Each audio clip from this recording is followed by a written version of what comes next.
నమస్తే, welcome to our channel DG TV. వార్తా కథనాలపై విశ్లేషణ కార్యక్రమం మార్నింగ్ న్యూస్ కు స్వాగతం. నేను మీ జర్నలిస్ట్ సత్య.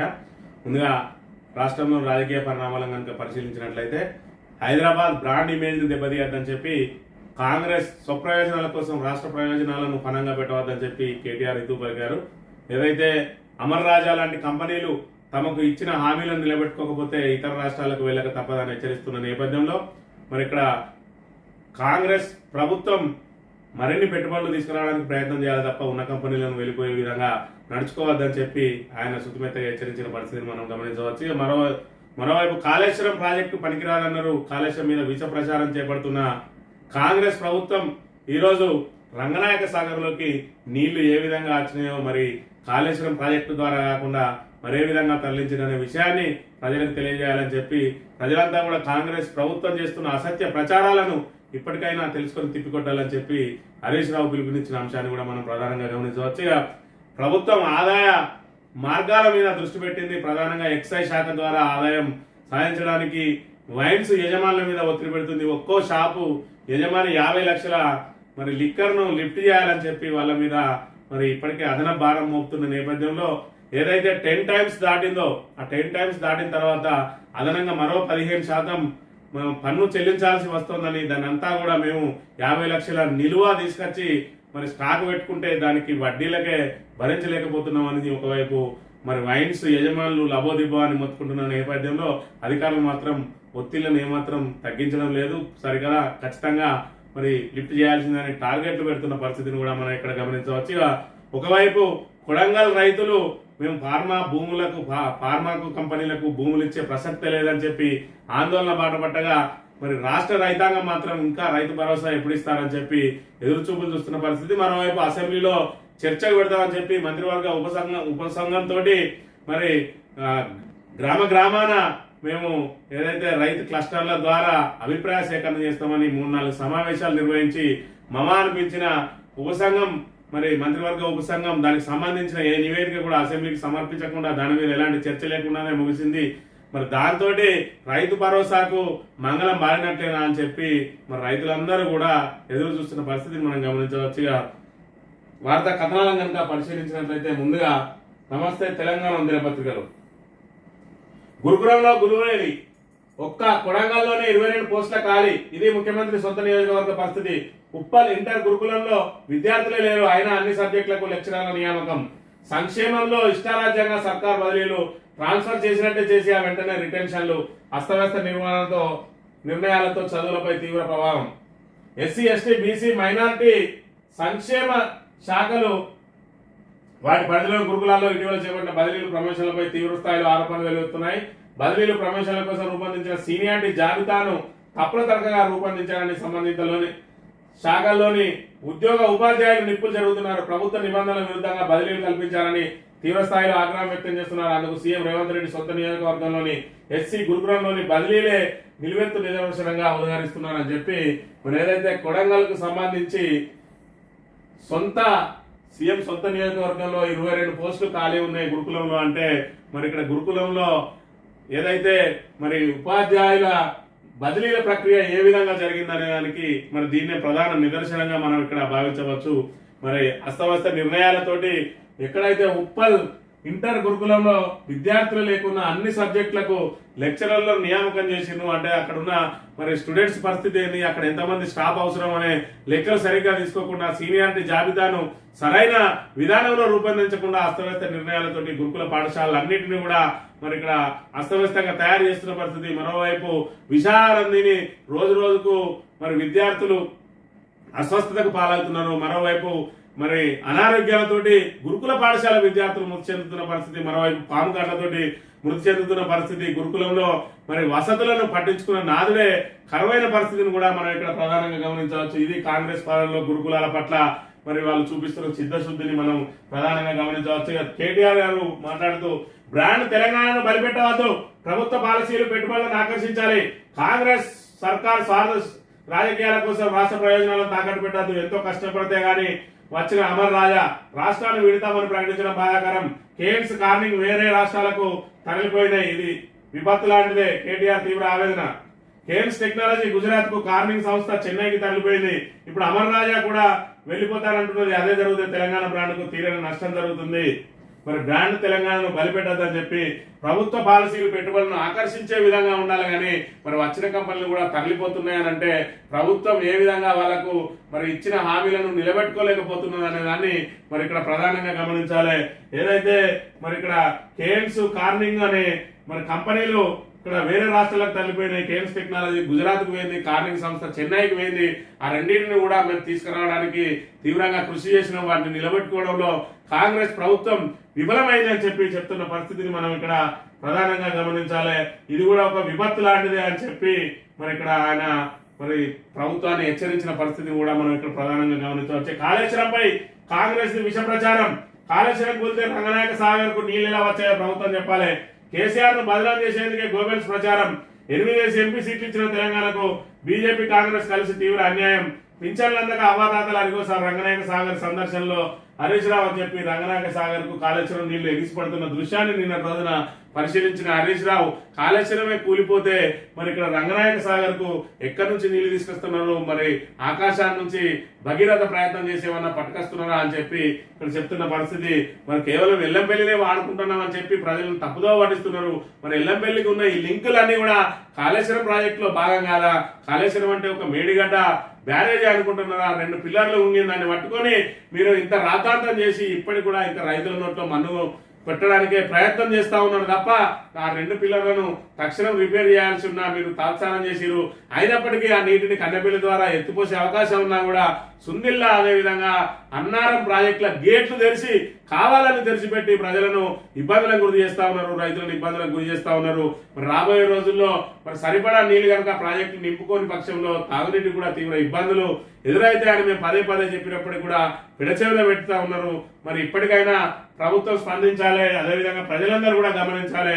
కాళేశ్వరం ప్రాజెక్టు కనుక నిరర్ధకం అయితే ఈరోజు రంగనాయక సాగర్ కు నీళ్ళ చర్య, మల్లన్న సాగర్ ద్వారా హైదరాబాద్ కు తాగునీటిని తీసుకుపోవడానికి వీళ్ళు చేసే ప్రణాళికలు మరి ఎలా సాధ్యమయ్యేదనే విషయాన్ని కూడా గమనించాలని చెప్పి కోరుతున్న పరిస్థితిని మనం ఇక్కడ ప్రధానంగా గమనించాలి. సాగర్ లో ఏపీ అధికారుల దౌర్జన్యం. కస్టు గేట్ల వద్ద వాకువే బ్రిడ్జి తాళం ధ్వంసం. తమ పరిధిలోనే అంటున్న ఆంధ్ర ఉద్యోగులు. సాగర్ సంబంధించి మరి ఏదైతే కృష్ణా బ్యారేజ్ మీద నిర్మాణమైన సాగర్ కు సంబంధించిన మరి దానిలో మాకు కూడా హక్కు ఉన్నదని చెప్పి మరి ఆంధ్ర వైపు కస్టు గేట్ల తాళాన్ని పగలగొట్టిరు ఆంధ్ర అధికారులు. మరి సాగర్ నిర్వహణ మొత్తం తెలంగాణ చూసుకుంటుంది. దాని మీద సిఆర్పిఎఫ్ బలగాల బందోబస్తు ఉన్నా కూడా ఆంధ్ర నుంచి ఎవరొచ్చినా కూడా వారిని అనుమతిస్తున్న పరిస్థితిని మనం గమనించవచ్చు. మరోవైపు తాళాలు అడిగితే మరి ఇస్తాము, ఉన్నతాధికారులు పర్మిషన్ తీసుకుంటున్నాం అని చెప్పినప్పటికీ కూడా ఆగకుండా వాళ్ళు ధ్వంసం చేసి లోపలికి రాగలిగినరు అని అంటే ఇక్కడ ఏదైతే ఆంధ్రలో చంద్రబాబు ఉన్నాడన్న ధైర్యం, కేంద్రంలో తాము మరి భాగస్వాములం అనే ధైర్యం, అదేవిధంగా తెలంగాణలో ఉన్నది తమ అధినేత శిష్యుడే కాబట్టి తాము ఏం చేసినా నడుస్తుందనే ధైర్యంతో బాజాప్తా తాళాలు పగలగొట్టుకుని మరి సాగర్ లోకి వాళ్ళు ఎంటర్ అయిన దృశ్యాలను మనం ఇక్కడ ప్రధానంగా గమనించవచ్చు. ఫార్మా కంపెనీలకు భూములియం. కొడంగల్ రైతుల ఆందోళన ఉధృతం. ఐటీ, టెక్స్టైల్, ఈవీ పరిశ్రమలు తేవాలంటున్న రైతన్నలు. హకీంపేటలో భూబాధితుల ధర్నా. తరలి వచ్చిన అన్నదాతలు. భూముల కోసం రేవంత్ కుటుంబం బెదిరిస్తున్నదంటూ ఆరోపణ. కేటీఆర్ ను కలిసి తమ పోరాటానికి మద్దతు ఇవ్వాలని రైతుల వినతి.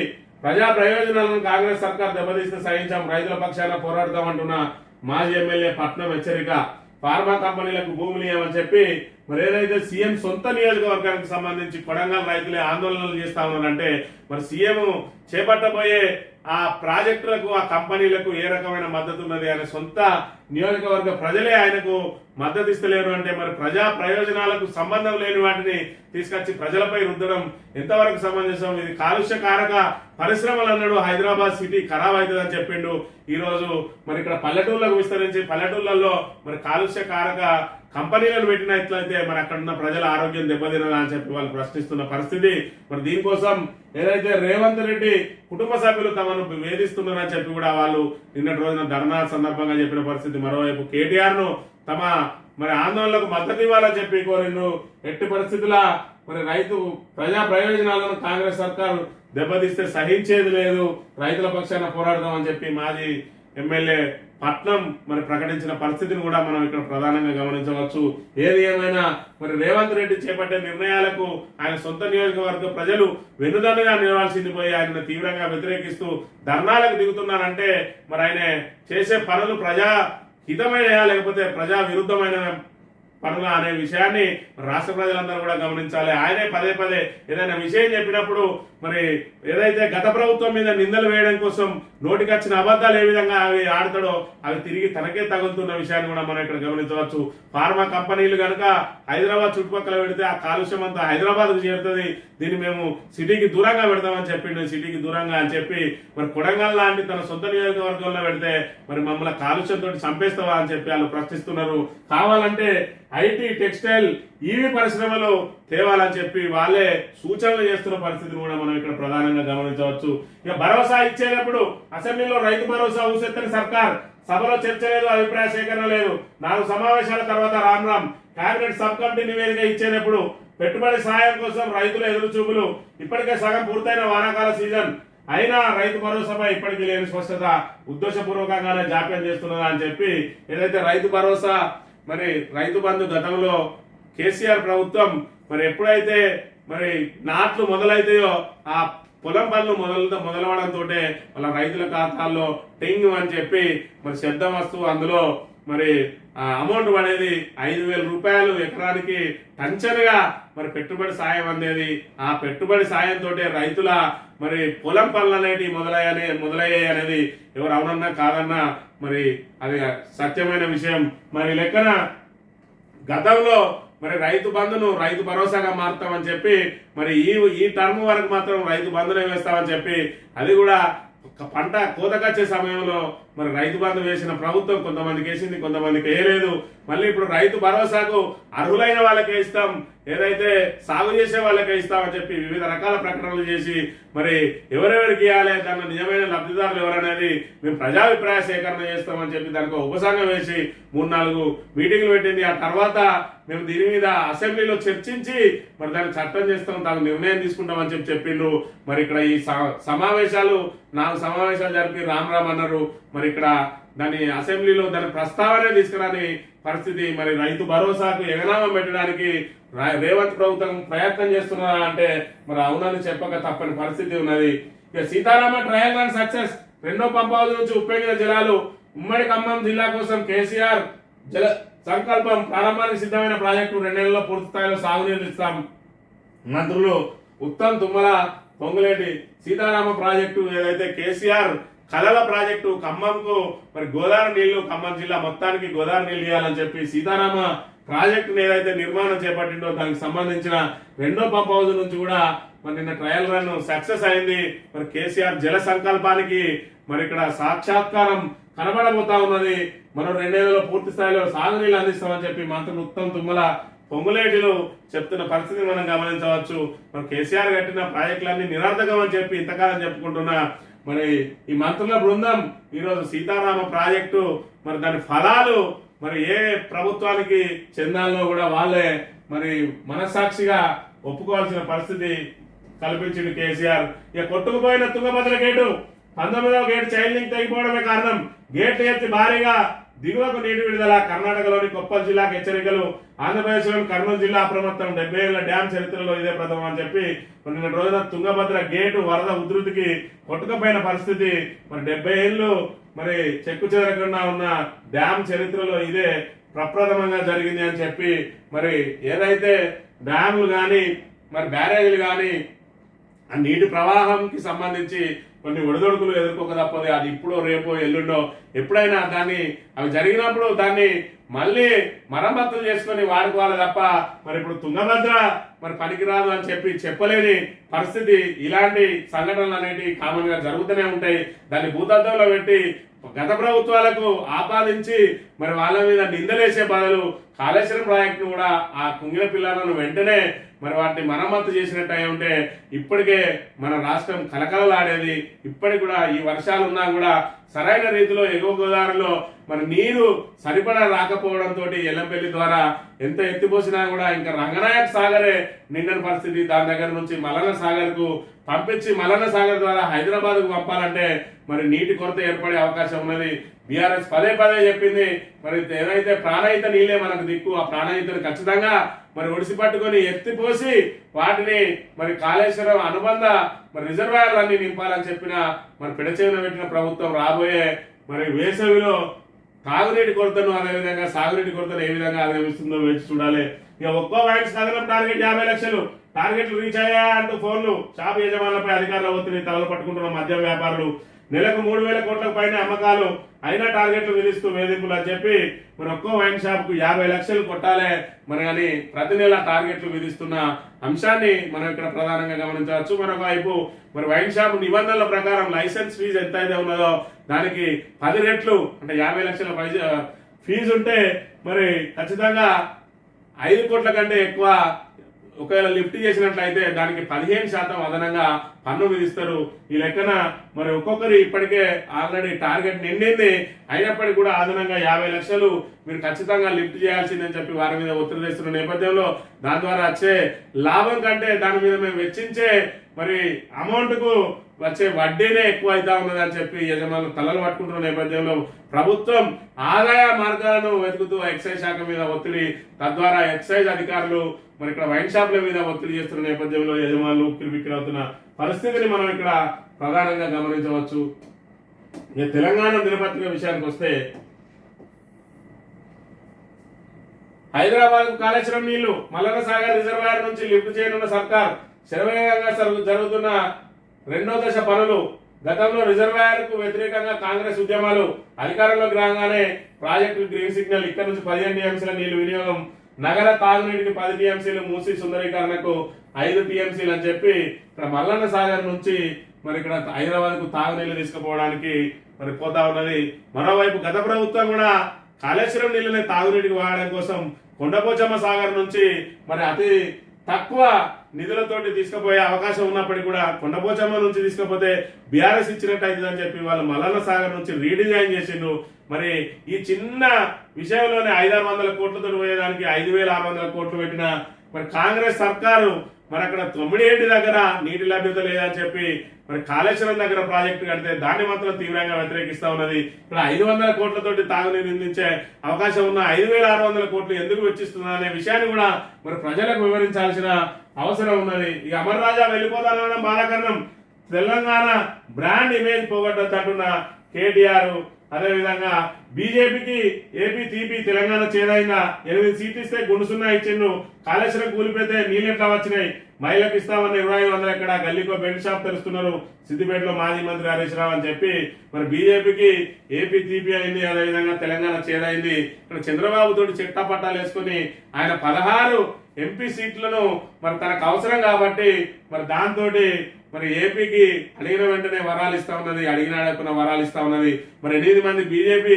ఎంపీలను ఇచ్చిన తెలంగాణకు గుండు సున్నా కేటాయించింది ఏంటి అని చెప్పి మరి బీజేపీని ప్రశ్నిస్తూనే కాళేశ్వరం కూలిపోతే నీళ్లు ఎట్లా వచ్చినాయి, మరి ఇక్కడ రంగనాయక సాగర్ కు నీళ్లు ఏ విధంగా మరి వదులుతున్నారు, దేని ద్వారా వదులుతున్నారు, అది కాళేశ్వరం ప్రాజెక్ట్ లో భాగం కాదా అని చెప్పి ప్రశ్నించిన పరిస్థితిని మనం గమనించవచ్చు. అదేవిధంగా మహిళలకు 2,500 ఇస్తా అన్న హామీ ఏమైంది మీ హామీ అని చెప్పి కూడా ప్రశ్నించిన పరిస్థితిని మనం ఇక్కడ ప్రధానంగా గమనించవచ్చు.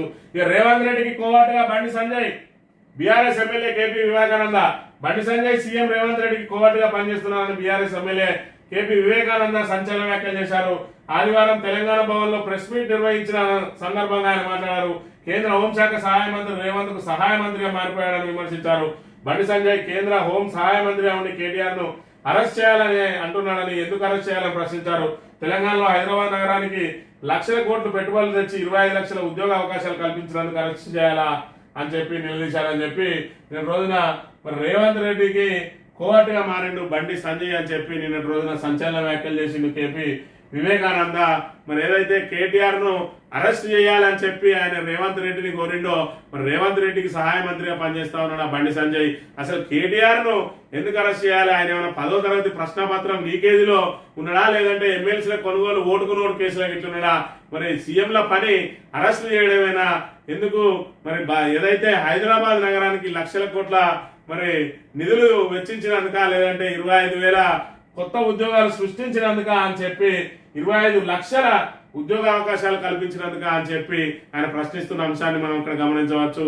మరి ఇక్కడ చదువురాని ఎంపీలు ఇద్దరు మరి ఏదో మరి జై శ్రీరామ్ పేరు మీద ఇద్దరు ఎంపీలుగా ఎన్నికలై కేంద్ర మంత్రిగా అవకాశం వస్తే నిధులు తీసుకురావడం చేతగాని దద్దమ్మలు ఇక్కడ గత ప్రభుత్వం మీద ఆరోపణలు చేస్తూ కాంగ్రెస్ తోటి చెట్టా పట్టాలు వేసుకొని తిరుగుతా ఉన్నారని చెప్పి ఆయన తీవ్రంగా ఆరోపించిన పరిస్థితిని మనం ఇక్కడ గమనించవచ్చు.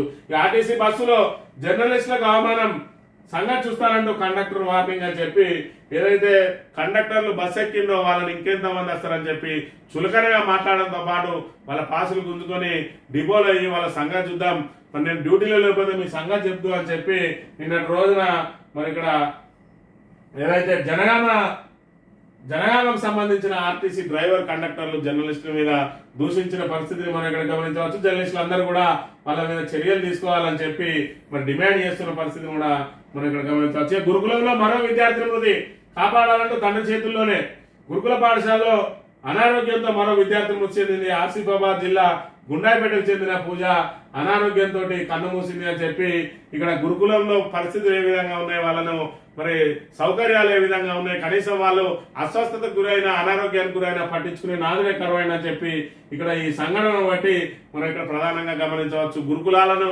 ఏ రోజు మరి ఏ నోట అయితే రేవంత్ రెడ్డి గురుకులాలను బంద్ చేస్తా అనే విధంగా మాటలు మాట్లాడిన గురుకులాలు చేయబట్టి మరి ఇక్కడ తల్లిదండ్రులకు అదేవిధంగా పిల్లలకు అగాధం ఏర్పడుతుందని ఇక్కడ చూస్తే నిజంగానే అగాధం ఏర్పడతా ఉన్నది. మరి అగాధం అంటే ఏదో కొద్ది రోజుల డిస్టెన్స్ కాదు, పూర్తిగా పైకే వెళ్ళిపోతున్నారు పిల్లలు గురుకులంలో చదువుతాయి అనే కాడికి వచ్చింది. పాముకాట్లతో మృతి చెందుతున్నారు, విషాహానందిని మృతి చెందుతా ఉన్నారు. మరి డెంగీ జ్వరాలు వచ్చినా పట్టించుకునే వాళ్ళు లేరు, అనారోగ్యానికి గురైన వాళ్ళ మీద పర్యవేక్షణ లేదు. మరి ఈ రకంగా ఇక్కడ చూసుకున్నట్టయితే గురుకులంలో 25 మందికి అస్వస్థత, ఉదయం టిఫిన్ లో ఫుడ్ పాయిజన్. గురుకుల పాఠశాలలో వరుస ఫుడ్ పాయిజన్ ఘటనలు ఆందోళన కలిగిస్తున్నాయి. వరుస ఘటనలు చోటు చేసుకుంటున్నప్పటికీ ప్రభుత్వం ఎలాంటి చర్యలు తీసుకోకపోగా కనీసం స్పందించడం లేదు. ఆదివారం మహబూబ్ నగర్ జిల్లా మహమ్మదాబాద్ మండలం నంచర్ల గురుకుల పాఠశాలలో విద్యార్థులు అస్వస్థకు గురయ్యారు. ఉదయం టిఫిన్ చేసి 25 మంది విద్యార్థులు అస్వస్థకు గురయ్యారని చెప్పి ఇక్కడ మరి మధ్యాహ్న భోజనంకు తిని అస్వస్థతకు గురవుతున్నారు, రాత్రి భోజనం తిని అస్వస్థకు గురవుతున్నారు, ఆఖరికి టిఫిన్ లో కూడా ఫుడ్ పాయిజన్ అవుతా ఉన్నది. అంటే మరి ఏ రకంగా గురుకులాల నిర్వహణ చేస్తున్నది కాంగ్రెస్ సర్కారు. త్వరలో గురుకులాలను మూసివేయడం కోసం మరి దాని మీద నిర్లక్ష్యం వహించడంతో ఇక్కడ అరకొర సౌకర్యాలు అదేవిధంగా అస్తవ్యస్త నిర్వహణతో విద్యార్థుల ప్రాణాలు గాల్లో కలుస్తా ఉన్నాయి. దాంతో మరి తల్లిదండ్రులే గురుకులాల పట్ల ఆసక్తి లేకుండా అందులో చదివేయడానికి మరి వెనుకాడుతున్న పరిస్థితిని మనం ఇక్కడ ప్రధానంగా గమనించవచ్చు. పెను సంక్షోభంలో పట్టుకొమ్మలు, పంచాయతీలకు నిలిచిపోయిన కేంద్ర రాష్ట్ర ప్రభుత్వాల నిధులు. 20 నెలలుగా అందని రాష్ట్ర ఆర్థిక సంస్థ నిధులు వివిధ గ్రాంట్ల రూపంలో 1514 కోట్లు రావాల్సి ఉందని అంచనా. పాలకవర్గాల పదవి కాలం ముగియడంతో ఆగిపోయిన 15వ ఆర్థిక సంఘం గ్రాంట్లు. పంచాయతీలు నిర్వహించే 3 రకాల బ్యాంక్ ఖాతాలు ఖాళీ, బిల్లులు రాక అప్పుల మాజీ సర్పంచులు.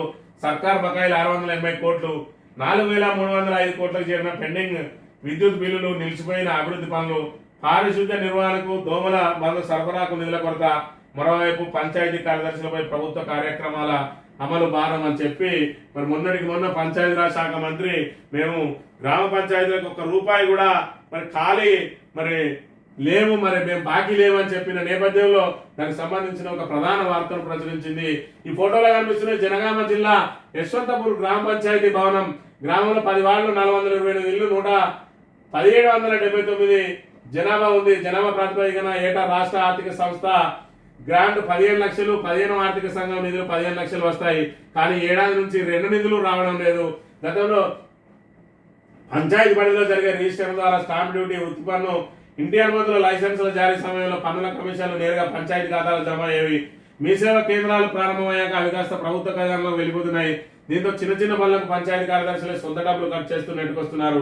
ఇలాంటి సమయంలో రూపాయి ఇవ్వకుండా స్వచ్ఛదనం కార్యక్రమం విజయవంతం చేయాలంటూ అధికారుల మెడపై కత్తి పెట్టే విధంగా ప్రభుత్వం ఆదేశాలు ఇచ్చింది. ఈ కార్యక్రమానికి అవసరమైన బ్లీచింగ్ పౌడర్, దోమల నివారణ మందు, పారిశుద్ధ్య నిర్వహణ, నీటి సరఫరా తదితరుల కోసం అధికారులు జేబుల నుంచి ఖర్చు చేయాల్సిన పరిస్థితి ఏర్పడింది. మరి గ్రామ పంచాయతీలు ఏదైతే మరి పల్లెలే దేశానికి పట్టుకొమ్మలని ఏ విధంగా అయితే చెప్పారో ఆ పట్టుకొమ్మలన్నీ పెను సంక్షోభంలో కొట్టుమిట్టాడుతున్నాయని చెప్పి ప్రధానంగా వార్తను ప్రచురించింది. మరి దీనికి సంబంధించి ఇక్కడ 1514 కోట్లు రావాల్సి ఉంటుంది వివిధ గ్రాంట్లు, అందులో 680 కోట్లు మరి ఇక్కడ బిల్లులు మాజీ సర్పంచులకు రావాలి అని చెప్పి ఈ విధంగా మరి ఇప్పటికి ₹1 కూడా రాకపోవడంతో ఏదైతే పంచాయతీ కార్యదర్శులు తమ సొంత డబ్బులతోటి మరి ఇక్కడ అభివృద్ధి కార్యక్రమాలు కొనసాగించాల్సి వస్తుందని చెప్పి ప్రధానంగా ప్రచురించింది. లాస్ ఏంజల్స్ లో కలుద్దాం. ఘనంగా ముగిసిన పారిస్ ఒలింపిక్స్. విశ్వ క్రీడల సంరంభం పారిస్ ఒలింపిక్స్ ఘనంగా ముగిశాయి. పోటీల చివరి రోజు ఆదివారం అమెరికా మహిళల బాస్కెట్బాల్ జట్టు వరుసగా 8వ ఈ స్వర్ణ పథకాన్ని సాధించింది. 19 అమెరికా జట్టు పట్టికలో అగ్రస్థానాన్ని ఖరారు చేసుకుంది. అమెరికా చైనా జట్లు 40 స్వర్ణాలతో సమంగా నిలిచాయి. అయితే చైనా కంటే ఎక్కువ రజతాలు, ఎక్కువ కాంస్యాలు అమెరికా సాధించినందుకు అగ్రరాజ్యానికి టాప్ ర్యాంక్ దక్కింది. ఓవరాల్ గా 40 స్వర్ణాలు, 44 రజతాలు, 42 కాంస్యాలతో కలిసి 126 పథకాలతో మొదటి స్థానంలో నిలిచింది అమెరికా. చైనా 40 స్వర్ణాలు, 27 రజతాలు, 24 కాంస్యాలతో మొత్తంగా 91 పథకాలతో 2వ స్థానాన్ని దక్కించుకోగా భారత్ 6 పథకాలతో 71 ర్యాంకు నిలిచిందని చెప్పి లాస్ ఏంజల్స్ లో మళ్ళీ కలుద్దాం 4 ఏళ్ల తర్వాత అని చెప్పి పారిస్ ఒలింపిక్స్ కి సంబంధించిన వార్తను ప్రచురించింది సాక్షి. మరి మనది అమెరికా మొదటి స్థానంలో, చైనా 2వ స్థానంలో ఉండగా మనది 71 స్థానంలో ఉన్నది. ఒక్క స్వర్ణం కూడా సాధించలేకపోయినాం. మరి ఏదైతే 6 పథకాలతోటి మనం 1 రజతం, 5 కాంస్య పథకాలతోటి 71 ర్యాంకులో నిలిచిన మొత్తం 200 దేశాలు పాల్గొంటే మనది 71 స్థానం లభించిన అంశాన్ని మనం ఇక్కడ ప్రధానంగా గమనించవచ్చు. అమెరికాలో శాన్ ఫ్రాన్సిస్కో నగరంలో వేమో సెల్ఫ్ డ్రైవింగ్ కారులో ప్రయాణిస్తున్న సీఎం రేవంత్ రెడ్డి అని చెప్పి మన డ్రైవర్లెస్ కారులో ప్రయాణం చేస్తున్న రేవంత్ రెడ్డికి సంబంధించిన ఫోటోను ఇక్కడ ప్రధానంగా ప్రచురిస్తూ 31,532 కోట్ల పెట్టుబడులు, 30,750 ఉద్యోగాలు, 19 కంపెనీలతో సంప్రదింపులు, ఒప్పందాలు. అమెరికాలో ముగిసిన సీఎం రేవంత్ బృందం పర్యటన. దక్షిణ కొరియాకు బయలుదేరిన రాష్ట్ర ప్రతినిధి బృందం అని చెప్పి మరి ఇక్కడ సీఎం రేవంత్ రెడ్డి మరి అమెరికా దక్షిణ కొరియాకు సంబంధించిన పర్యటనకు సంబంధించి అమెరికా పర్యటన ముగిసింది. మరి 31,532 కోట్ల పెట్టుబడులు, 30,750 ఉద్యోగాల కల్పన అని చెప్పి ఇవన్నీ కూడా పేపర్ మీద రాతలు తప్ప దీనికి సంబంధించి మరి చారిత్రక దానికి సంబంధించి ఖచ్చితమైన ఆధారాలు అయితే ఎవరు నమ్మశక్యం కాకుండా ఉన్నాయి. ఎందుకంటే డొల్ల కంపెనీలు అని చెప్పి మరొక ఎన్ఆర్ఐ కూడా కాంగ్రెస్ అగ్రనేతకు ఫిర్యాదు చేసిన పరిస్థితిని కూడా మనం ఇక్కడ గమనించవచ్చు. రేవంత్ రెడ్డి తమ్మునికి సంబంధించిన కంపెనీలకు కూడా మరి అమెరికా వెళ్ళి హైదరాబాద్ లో రిజిస్టర్ అయిన కంపెనీకి అమెరికా వెళ్ళి ఒప్పందాలు చేసుకోవడం, అదేవిధంగా స్వచ్ఛ బయో అని చెప్పి మరి దానికి పేరును కూడా పూర్తి స్థాయిలో చెప్పకుండా స్వచ్ఛ బయో గ్రీన్ ప్రైవేట్ లిమిటెడ్ ను స్వచ్ఛ బయోతో ఒప్పందం అని చెప్పడం, అదేవిధంగా 3 నెలల క్రితమే మరి నమోదైన కంపెనీలను, అదేవిధంగా ముంబైలో రిజిస్టర్ అయిన కంపెనీలను కూడా అమెరికాలో ఒప్పందాలు చేసుకోవడం. దీన్ని బట్టి మరి కేవలం గత ప్రభుత్వం కంటే మేము ఎక్కువ పెట్టుబడులు తెస్తున్నాం అని చెప్పి చూపించడానికో లేదంటే బ్లాక్ మనీ వైట్ మనీగా మార్చుకోవడం కోసం చేస్తున్నారని చెప్పి మరి ఇక్కడ ప్రధాన ప్రతిపక్షం తీవ్రంగా ఆరోపణలు చేస్తున్న పరిస్థితిని కూడా మనం ఇక్కడ గమనించవచ్చు. నెలాఖరులోగా నామినేటెడ్ 25 పైగా కార్పొరేషన్ పదవుల భర్తీల యోచనలో సీఎం రేవంత్ రెడ్డి అని చెప్పి కాంగ్రెస్ నాయకులకు మరోసారి ఇక్కడ నామినేషన్ పదవుల పందేరం రాబోతా ఉన్నది. మరి దానికి ఇక కాంగ్రెస్ నాయకులందరూ కూడా మళ్ళీ సిద్ధమై మళ్ళీ పైరవీల కోసం వెళ్ళినట్లయితే పదవులు దక్కించుకునే అవకాశం ఉంటుంది అని చెప్పి ఇక్కడ ఇక తాబేదార్ పత్రిక ఆంధ్రజ్యోతి మరి ప్రధానంగా ప్రచురించింది. 31,532 కోట్లని మరి గతంలో 40,000 కోట్ల పెట్టుబడులు తెచ్చిండ్రు. అవి ఎక్కడ పెట్టిండ్రో ఇప్పటి వరకు దాన్ని జాడే లేని పరిస్థితిని మనం ఇక్కడ గమనించవచ్చు. ఇక డ్యామ్ గేట్ కొట్టుకుపైన సంబంధించి ప్రధాన వార్తను ప్రచురించింది. సాగర్ క్రస్ట్ గేట్లు భద్రమైన తుంగభద్ర గడంతో అనుమానాలు. 2 ఏళ్ల కింద మొరాయించిన 1వ నెంబర్ గేటు వరదప్పుడే మరమ్మతులు, మామూలు రోజుల్లో నిర్లక్ష్యం అని చెప్పి మరి దీనికి సంబంధించి ఇక్కడ కాంగ్రెస్ పార్టీని అప్రమత్తం చేస్తా ఉన్నది. మరి ఏదైనా జరిగినా కూడా అధికారుల మీద నెపం నెట్టడానికి ప్రయత్నం చేస్తా ఉన్నది. మరి నిర్వహణ లోపం అధికారులు అయినప్పుడు మరి కాళేశ్వరం ప్రాజెక్టు నిర్వహణ లోపం కూడా అధికారులది అయితే తప్ప ప్రభుత్వాన్ని ఏ విధంగా అయితే దాని ప్రజాప్రతినిధుల బాధ్యత ఏముంటుంది అనేది మరి ఇక్కడ ఈ 2 నాలుగుల దూరంతో వ్యవహరించే తాబేదార్ పత్రికలు ఒకసారి గమనించాలి. 3 జిల్లాల్లో 4,200 ఎకరాలు గ్రీన్ ఫీల్డ్ ఫార్మా కస్టర్లకు. మెదక్, నల్లగొండ, సంగారెడ్డి జిల్లాల భూసేకరణ. ఇప్పటికే భూముల గుర్తింపు పూర్తి. ఏడాదిలోపు సేకరణ ప్రభుత్వ ప్రణాళిక. ముచ్చర్లలో 1,500 ఎకరాల్లో మరో క్లస్టర్ అని చెప్పి మరి ఏదైతే చుట్టుపక్కల హైదరాబాద్ చుట్టుపక్కల జిల్లాల్లో మరి ఫార్మా కంపెనీలకు మరి భూమి సేకరణ ఏ విధంగా అయితే చేపడతా ఉన్నారో అది సొంత నియోజకవర్గం, సీఎం సొంత నియోజకవర్గంలోనే మరి అక్కడ ఈ రకంగా ఏదైతే ఆందోళనలు ఉధృతలు ధర్నాలు జరుగుతున్న పరిస్థితి మనం ప్రధానంగా గమనించవచ్చు. వసతి గృహ హింస, అద్దె భవనాలు, అధ్వానంగా సౌకర్యాలు, కలుషితాహారంతో పదే పదే అస్వస్థకు గురవుతున్న విద్యార్థులు, ప్రాంగణాల్లో పిచ్చి మొక్కలు, పాము కాటంతో పిల్లల మృతి, దోమల బెడలతో జ్వరాలు, ఎలుకలు కొరికి అస్వస్థత, ఇరుకు గదుల్లో తరగతులు, అక్కడే పడకలు కూడా, కార్పెట్లు చెద్దాలు లేవు, 3 జతల దుస్తులు ఇవ్వలే, శాశ్వత భవనాలు నిర్మిస్తేనే సమస్యలకు పరిష్కారం, కలుషిత ఆహారంతో విద్యార్థుల అస్వస్థత, పాము కాటుకు విద్యార్థి మృతి, డెంగీ జ్వరంతో విద్యార్థి దుర్మరణం, ఇటీవల కాలంలో పెరిగిన కథనాలు ఇవి. మరీ ముఖ్యంగా గురుకులాల వసతి గృహాల్లోని విద్యార్థులు ఎక్కువగా ప్రభావితం అవుతున్నారు. ఈ నేపథ్యంలో ఆంధ్రజ్యోతి గురుకులాల విజిట్ చేపట్టింది, అక్కడ పరిస్థితుల్ని గమనించింది, వివరాలు ఇవి అని చెప్పి మరి ఇప్పటికైనా ఆంధ్రజ్యోతి పత్రిక కన్ను తెరిచి ఈ వసతి గృహాలల్లో మరి ఏ విధంగా సౌకర్యాలు లేమి ఉన్నది, మరి అంతా కూడా ఈ ప్రభుత్వం వచ్చిన ఈ 9 నెలల్లోనే మరి ఇవన్నీ కూడా అస్తవ్యస్త నిర్వహణతోటి మరి విద్యార్థులు ఏ విధంగా చనిపోతా ఉన్నారు, ఏ విధంగా మరి డెంగీ జ్వరాల బారిన వాడి చనిపోతా ఉన్నారు, మరి వాళ్ళకి సరైన సమయంలో వారిని గుర్తించి మరి వైద్యం అందించడంలో నిర్లక్ష్యం జరుగుతూ ఉన్నది. అదేవిధంగా పాము కాట్లకు గురవుతా ఉన్నారు. ఏదైతే ఆవరణలో పిచ్చి మొక్కలు ఉన్నాయో దాన్ని చదును చేసేదానికి మరి పట్టించుకోవడం లేదు, ప్రభుత్వం పట్టించుకోవడం లేదు, సంబంధిత అధికారులు పట్టించుకోవడం లేదు. మరి ఏకంగా ఇక్కడ వసతి గృహ హింస అని చెప్పి మరి కాంగ్రెస్ ప్రభుత్వం మీద ఇంత పెద్ద వార్త రాసింది ఆంధ్రజ్యోతి.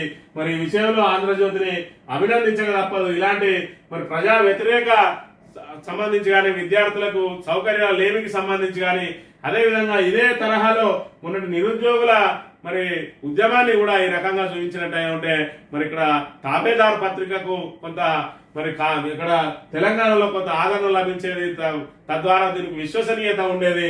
మరి ఇప్పటికైనా ఇక్కడ ఏదైతే గురుకులాల మీద ఏ విధంగా ప్రభుత్వం నిర్లక్ష్యం వహిస్తుందో మరి విజిట్ చేసి మరి గ్రౌండ్ రిపోర్ట్ ఇచ్చిన ఆంధ్రజ్యోతికి సందర్భంగా ప్రత్యేక ధన్యవాదాలు. ఇకనైనా తన స్వరం మార్చుకొని ప్రజాపక్షం వహించాలని చెప్పి మరి టీజీటీవీ తరఫున దానికి మేము సూచన చేస్తా ఉన్నాం. ఇక జ్వర స్వైర విహారం రాష్ట్రంలో విజృంభిస్తున్న విష జ్వరాలు, డెంగీ, మలేరియా ఏజెన్సీ జిల్లాల్లో ఎక్కువ, ఇంటికి ఒకరిద్దరు బాధితులు అని చెప్పి దోమల బెడద తీవ్రం, ఫాగింగ్ లేనేలేదు, ప్రభుత్వ ఆసుపత్రులకు పోటెత్తుతున్న రోగులు, పడకలు దొరికిన దైన్యం, ఇళ్ల వైద్య చికిత్స, ప్రాథమిక ఆరోగ్య కేంద్రాల్లో మందులు కరువు, ఆసిఫాబాద్ జిల్లాలో జ్వరంతో 2 మృతి, ఇబ్రాహీంపట్నంలో 8 నెలల శిశువు కూడా మృతి, వైద్యుల నిర్లక్ష్యంతోనే అన్న కుటుంబ సభ్యులు.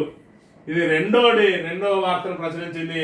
ఏదైతే మరి ఇక్కడ ప్రభుత్వ నిర్లక్ష్యానికి సంబంధించి వైద్య ఆరోగ్యం మీద ప్రభుత్వం ఏ విధంగా నిర్లక్ష్యంగా వ్యవహరిస్తూ ఉన్నదో, ప్రభుత్వ ఆసుపత్రులకు రోగులు పోటెత్తుతా ఉంటే ప్రాథమిక ఆరోగ్య కేంద్రాల్లో మందులు కూడా కరువైనాయి అని చెప్పి ఈ రకంగా మరి ఏదైతే జ్వరం స్వైర విహారం చేస్తా ఉన్నది, ప్రభుత్వం ముద్దు నిద్రపోతా ఉన్నదని రాసింది ఆంధ్రజ్యోతి దినపత్రిక. ఈనాడు విషయానికి వస్తే తాకినా రోగాలే, కాలుష్య కాసారాలుగా గోదావరి కృష్ణా నదీ పరివాహకాలు, పరిమితికి మించి కొలిఫామ్ బ్యాక్టీరియా, ఘోరంగా నీటి నాణ్యత, జలచరాలకు ప్రాణగండం, మొక్కలకు ముప్పు, కేంద్ర జల సంఘం అధ్యయన నివేదికలో వెల్లడి అని చెప్పి మనం ఏ శుభకార్యం చేసుకోవాలన్నా, అదేవిధంగా ఏదైనా మరి అశుభ కార్యాలకు వెళ్ళొచ్చిన తర్వాత పునీతులం కావాలన్నా వెళ్ళి గంగ స్నానం చేస్తాం. మరి మనం చేసే గంగ స్నానం ఏదైతే గోదావరిలో కానీ కృష్ణలో కానీ మరి గంగ స్నానానికి వెళ్ళిన వాళ్ళకు అవి తాకినా రోగాలు వేస్తాయని చెప్పి మరి పునీతులవుడు మాట దేవుడు ఎరుగు. మరి ఈ విధంగా ఏదైతే చర్మ వ్యాధులను వెంటబెట్టుకుని, అదేవిధంగా వివిధ రకాల వ్యాధులను మరి అంటగట్టుకొని రావాల్సిన దుస్థితి ఉన్నది. దీనికి సంబంధించి మే నెలలో మరి 1 తారీఖు, 13 తారీఖు, 21వ తారీఖు గోదావరి బేసిన్ లో 15 స్థానాల్లో, అదేవిధంగా కృష్ణా బేసిన్ లో 13 ప్రాంతాల్లో మరి వారి నీటిని కనుక తీసుకెళ్లి పరీక్ష చేసినట్టయితే నీటి నాణ్యత సగటున బి గ్రేడ్, తర్వాత కొన్ని చోట్ల సి గ్రేడ్ గా వచ్చింది. ఇలాంటి కలుషితాలన్నీ కూడా గోదావరిలో చేరి ఆ గోదావరి నీరంతా కలుషితమై దాన్ని మనం పుణ్య ఏదైతే పాపాలను కడిగేసే పుణ్యస్థానాలు చేయడానికి గోదావరికి వెళ్తారో వాళ్ళు పాపాల మాట దేవుడు రోగాలను మూడగట్టుకోవడానికి మరి ఇక్కడ చాలా ఆస్కారం ఉన్నది. వాటిని ముట్టుకోవడమే మరి ఇబ్బందిగా ఉంటది, ముట్టుకున్నా కూడా చర్మ వ్యాధులు వచ్చే అవకాశం ఉన్నదని చెప్పి ఈనాడు ప్రధానంగా వార్తను ప్రచురించింది.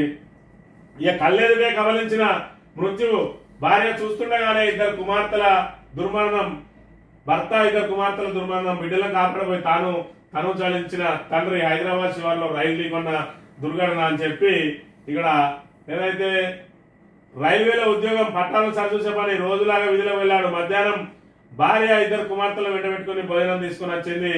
మరి గౌడవెల్లి రైల్వే స్టేషన్ లో కీమాన్ గా పనిచేస్తా ఉన్నాడు టి కృష్ణకు భార్య కవిత, 2 కూతుళ్లు వర్షిత, వరణి, మరి వరిష్ఠిత వరణి, అదేవిధంగా కృష్ణ, మరి ఈమె పేరు కవిత. ఈయన ఇక్కడ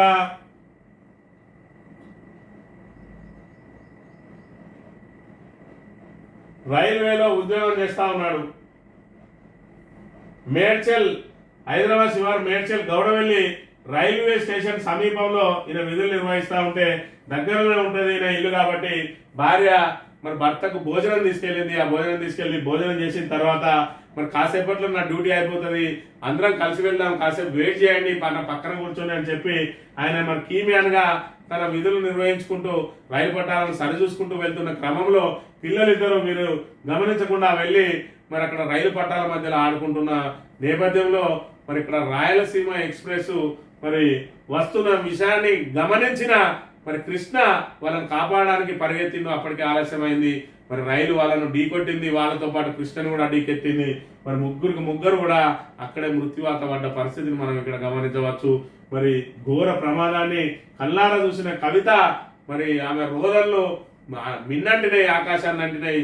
ఈ రకంగా రైల్వేలో ఉద్యోగం చేసే మరి కృష్ణ వాళ్ళను రైల్వే పట్టాల సమీపంలోకి రానివ్వడమే మరి ఇక్కడ ఆయనకు శాపంగా మారింది. మరి ఏదైతే పిల్లలతో భార్యతోటి పిల్లలతోటి కలిసి విధులు ముగించుకొని ఆనందంగా ఇంటికి వెళ్దాం అనుకున్న కృష్ణ అనంత లోకాలకు వెళ్ళడం నిజంగా శోకసద్రంలో ముంచింది హైదరాబాద్ నగరాన్ని, అదేవిధంగా తెలంగాణ ప్రజలందరినీ విషయాన్ని కూడా మనం గమనించవచ్చు.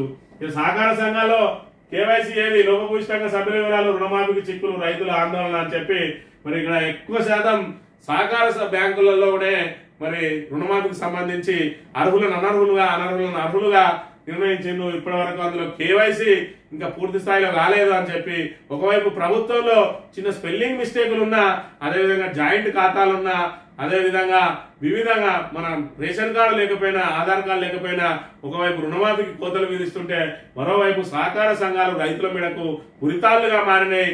మరి అసలు రైతులను మరి వదిలేసి ఎవరైతే అనర్హులు ఉంటారో వాళ్ళని అర్హులుగా, అర్హులను అనర్హులుగా మరి వివిధ రకాలుగా మార్పులు చేసి మరి కార్యదర్శులు చేతివాటం ప్రదర్శించారు. దాంతో అనేక వేల మందికి మరి సహకార బ్యాంకుల ద్వారానే అనేక వేల మందికి ఇక్కడ రుణమాఫీ వర్తించకపోవడం చాలా బాధాకరం. ఇదంతా కూడా ప్రభుత్వ నిర్లక్ష్యమే చెప్పగా తప్పని పరిస్థితి. వాళ్ళ అస్తవ్యస్త నిర్ణయాలతోటి ఈ రకంగా మరి ఏదైతే రుణమాఫీ వర్తించలేదో ఆ రుణమాఫీకి ఒక సహకార సంఘాలే బాధ్యులు కాదు, ఖచ్చితంగా మరి దాని నిబంధనలు రూపొందించి దానికి సంబంధించిన జీవో తీసుకొచ్చి ఏదైతే రేషన్ కార్డు లేకపోతే మరి వర్తించదని చెప్పి, అదేవిధంగా పిఎం కిసాన్ నిబంధనలు వర్తింపజేసి మరి ఏదైతే 70 లక్షల మందిని 32 లక్షలకు కుదించిందో లబ్ధిదారుల సంఖ్యను, అయినప్పటికీ కూడా వాళ్ళు ఇంకా బుకాయిస్తూ అర్హులందరికీ ఇస్తామని చెప్పి నోటి మాటగా చెప్పి రేషన్ కార్డు ప్రామాణికం కాదని చెప్పి మరి రైతు ఏదైతే రేషన్ కార్డు లేని వాళ్ళకి ఒక్కరికి కూడా రుణమాఫీ చేయకుండా ఈ రకంగా ప్రజలను తప్పుదో పట్టిస్తూ, రైతులను తప్పుదో పట్టిస్తూ రుణమాఫీలో మరి గత ప్రభుత్వం లక్షలోపు రుణమాఫీనే 19,000 కోట్లు కేటాయిస్తే వీళ్ళు 2 లక్షల రుణమాఫీ కూడా కనీసం మరి 19,000 కేటాయించని పరిస్థితి, 19,000 కోట్లు కేటాయించని పరిస్థితులలో గతంలో 40,000 కోట్లను మరి ఏకకాలంలో మాఫీ చేస్తా మరి ఒక్కొక్క సంవత్సరం కడుపు కట్టుకుంటే ఎడవ చేతితోటి కొట్టేస్తా అన్నాడు రేవంత్ రెడ్డి. కానీ ఆయన కడుపు కొట్టుకునే పరిస్థితి లేదు. ఎందుకంటే ఖచ్చితంగా పైకి పంపించాల్సిన మరి పరిస్థితి ఉన్నాయి కాబట్టి మరి ఆయన ఖచ్చితంగా కడుపు కట్టుకోకుండా ఈ రుణమాఫీ చేస్తలేడన్నది ప్రతిపక్షాలు ఆరోపణలు చేస్తా ఉన్నాయి. దానికి తోడు 31,000 కోట్లు అవసరం పడతాయి అన్నారు. అసెంబ్లీలో 26,000 కోట్లే బడ్జెట్ కేటాయించిండు, కానీ దానిలో 19,000 కోట్లు కూడా ఖర్చు చేస్తట్లేరు. 1,50,000 వరకు రుణమాఫీకి ఇప్పటి వరకు 12,000 కోట్లే కేటాయించిండు.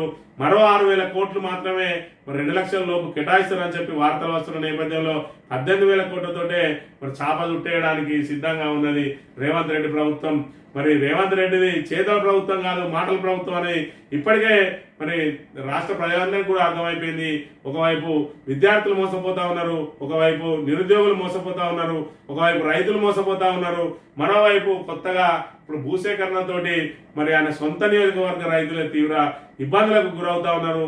మరోవైపు వ్యాపార వాణిజ్య సంస్థలు ఏవి కూడా హైదరాబాద్ చుట్టుపక్కల రావడానికి మరి ఆసక్తి చూపడం లేదు. దాంతో మరి అట్టహాసంగా అమెరికా నుంచి పెట్టుబడులు తీసుకొస్తాను వెళ్ళిన రేవంత్ రెడ్డి బృందం మరి ఇక్కడ హైదరాబాద్ లో రిజిస్టర్డ్ అయిన కంపెనీలు, ముంబైలో రిజిస్టర్డ్ అయిన కంపెనీలనే మరి అక్కడ పెట్టుబడులు పెట్టడానికి వస్తున్న కంపెనీలుగా చూపించి మరి కాగితాల మీద లెక్కలు చూపించే ప్రయత్నం చేస్తా ఉన్నది.